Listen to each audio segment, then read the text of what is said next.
उत्तर वैदिक काल में लोहे की खोज के बाद विभिन्न जनपद आर्थिक दृष्टिकोण से संपन्न बनते जा रहे थे। संपूर्ण भारत में इस वक्त मानव विकास का दौर ही चल रहा था। ऐसे में मगध को जिस बात का सबसे ज्यादा फायदा हुआ वो था छोटा नागपुर का पठारी क्षेत्र। मगध के हिस्से में आने वाले इस क्षेत्र से बड़ी मात्रा में लौह अयस्क प्राप्त हुए। लोहे की पर्याप्त मात्रा उपलब्ध होने के कारण मगध हथियारों, युद्ध सामग्री और औजारों में सबसे आगे रहा। नतीजन मगध ने बड़ी मात्रा में जंगली लकड़ी को काटकर युद्ध में उपयुक्त होने वाले रथ बनाए। साथ ही साथ जंगलों से हाथियों को पकड़कर उन्हें युद्ध के लिए प्रशिक्षित किया, जिससे मगध की सेना अन्य महाजनपदों से काफी शक्तिशाली बनी। भौगोलिक दृष्टि से देखा जाए तो मगध प्राकृतिक रूप से काफी सुरक्षित स्थान पर बसा हुआ था।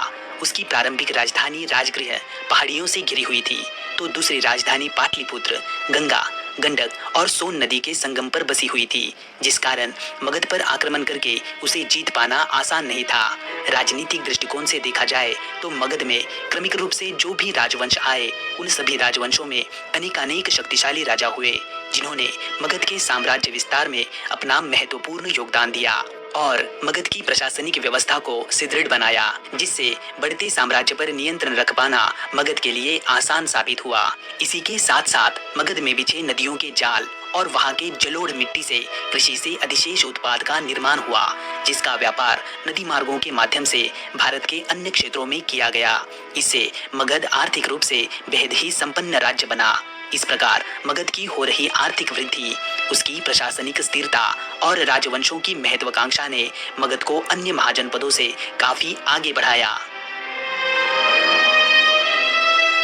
मगध के उत्कर्ष में क्रमशः हर्यक वंश, शिशुनाग वंश, नंद वंश और मौर्य वंश, इन राजवंशों का महत्वपूर्ण योगदान रहा। पौराणिक मान्यताओं के अनुसार बृहद्रथ को मगध के संस्थापक के रूप में देखा जाता है, लेकिन मगध साम्राज्य की सत्ता का वास्तविक संस्थापक राजा बिंबिसार को माना जाता है। केवल अपनी 15 वर्ष की आयु में मगध साम्राज्य की बागडोर संभालने वाले बिंबिसार हर्यक वंश के प्रथम शक्तिशाली शासक थे। जैन साहित्य में उन्हें श्रेणिक नाम से वर्णित किया गया है। राजा बिंबिसार ने मगध के विस्तार की नींव वैवाहिक संबंधों के माध्यम से रखी। उन्होंने 3 विवाह किए, जिसमें पहला विवाह उन्होंने कौशल राज की पुत्री तथा प्रसेनजीत की बहन महाकौशला देवी से किया। इस वैवाहिक संबंध में उन्हें दहेज में काशी प्रांत मिला। उनका दूसरा विवाह लिच्छवी की राजकुमारी चेलना के साथ हुआ। रानी चेलना से उन्हें अजातशत्रु नाम का पुत्र हुआ और उनका तीसरा विवाह पंजाब के मद्रकुल की राजकुमारी क्षेमा से हुआ। इन वैवाहिक संबंधों से राजा बिंबिसार को बड़ी राजनीतिक प्रतिष्ठा मिली और मगध को पश्चिम एवं उत्तर की तरफ विस्तार करने का मार्ग प्रशस्त हुआ। राजा बिंबिसार ने अंग राज्य को जीतकर उसे मगध में मिला लिया और अपने पुत्र अजातशत्रु को वहां का शासक नियुक्त किया। अवंती के शासक चंड प्रद्योत से राजा बिंबिसार के मित्रता पूर्व संबंध थे। जब राजा चंड प्रद्योत बीमार पड़े, तब अपने राजवैद्य जीवक को राजा बिंबिसार ने इलाज के लिए अवंती भेजा था। राजा बिंबिसार के लगभग 52 वर्षों तक शासन करने के बाद उनके पुत्र अजातशत्रु ने 492 ईसा पूर्व में उनकी हत्या कर मगध की राजगद्दी पर अपना अधिकार स्थापित किया। अजातशत्रु जैन मतानुयायी था। उसका उपनाम कुनिक था। राजा बिंबिसार की हत्या करने के कारण अजातशत्रु को कौशल नरेश राजा प्रसेनजीत के साथ युद्ध करना पड़ा। इस युद्ध में प्रसेनजीत की पराजय हुई और समझौते में राजा प्रसेनजीत को अपनी पुत्री वाजिरा का विवाह अजातशत्रु से करवाना पड़ा। अजातशत्रु का लिच्छवियों के साथ भी युद्ध हुआ। अपने कूटनीतिक मित्र वस्यकार की सहायता से उसने लिच्छवियों पर विजय प्राप्त की। इस युद्ध में उसने रथमूसल और महाशिलाकंटक नामक हथियारों का प्रयोग किया था। इस प्रकार अजातशत्रु ने काशी और वैशाली दोनों को मगध का अंग बनाया। अजातशत्रु के समय में ही राजगृह की सप्तपर्णी गुफा में प्रथम बौद्ध संगीति का आयोजन हुआ था। 32 वर्षों तक शासन करने के बाद अजातशत्रु को भी उसके पुत्र उदयन द्वारा मार डाला गया। पिता की हत्या करके पुत्र द्वारा बार बार गद्दी हथियाने की वजह से हर्यक वंश को पितृहंता वंश के नाम से भी जाना जाता है। पौराणिक तथा जैन ग्रंथों के अनुसार उदयन ने गंगा, सोन और गंडक नदी के संगम तट पर पाटलिपुत्र नामक नगर की स्थापना की और उसे अपनी राजधानी बनाया। उदयन जैन मतानुयायी था। उसका पुत्र नागदशक हर्यक वंश का अंतिम शासक था।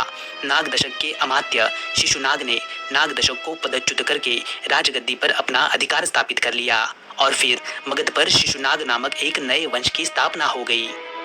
शिशुनाग ने अवंती तथा वत्स्य राज्य पर अधिकार करके उसे मगध साम्राज्य का हिस्सा बनाया और अपनी राजधानी को वैशाली में स्थापित किया। शिशुनाग के शासनकाल में मगध बंगाल से मालवा तक फैल चुका था।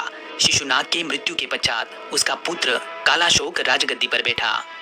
कालाशोक ने वैशाली की जगह पाटलिपुत्र को पुनः अपनी राजधानी के रूप में स्थापित किया।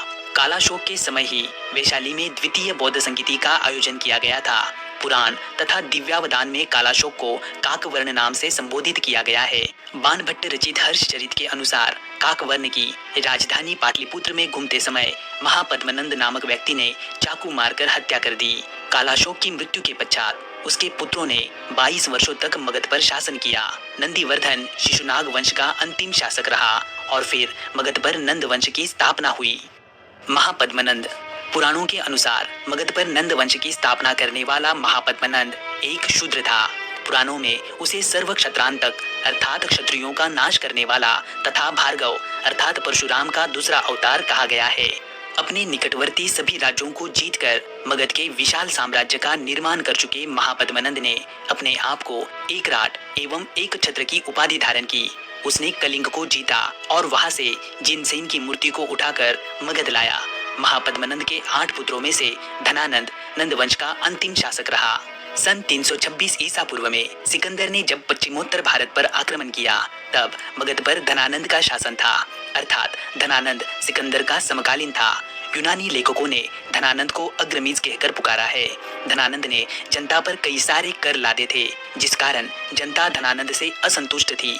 तक्षशिला के आचार्य चाणक्य को भरे दरबार में अपमानित करने के बाद सन 322 ईसा पूर्व में आचार्य चाणक्य ने अपने शिष्य चंद्रगुप्त मौर्य की सहायता से धनानंद की हत्या कर मौर्य वंश की नींव रखी और फिर मगध पर मौर्य वंश की स्थापना हुई। मौर्यों के शासनकाल में मगध साम्राज्य चरमोत्कर्ष पर पहुंच गया। मगध साम्राज्य के उत्कर्ष में मौर्य राजाओं का योगदान अनन्य साधारण है।